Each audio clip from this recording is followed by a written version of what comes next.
Voici comment l'intelligence artificielle a failli coûter la vie à un homme.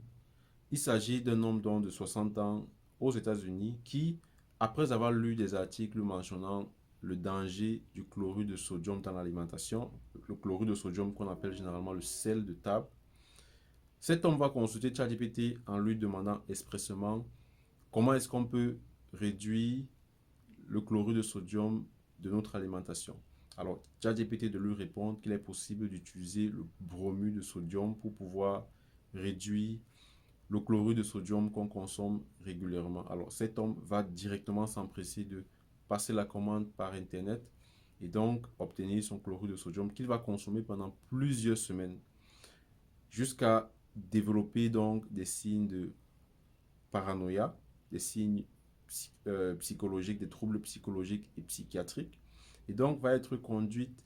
à l'hôpital. Et lorsque cette personne de 60 ans va être conduite à l'hôpital, les médecins vont justement se rendre compte qu'il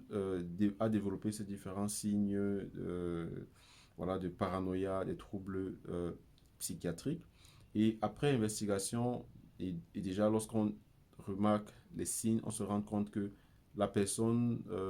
accuse son voisin de voilà, vouloir la tuer et donc refuse donc de boire toute eau qui lui est proposée justement à cause de ces signes, de ces troubles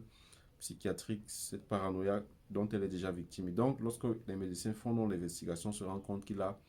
eu à consommer ce produit nocif et qui avait été interdit il y a cela plus d'une soixantaine d'années parce que ce bromure de sodium est donc un produit qui est fortement lié à la maladie qu'on appelle le bromisme et donc qui cause plusieurs troubles dermatologiques,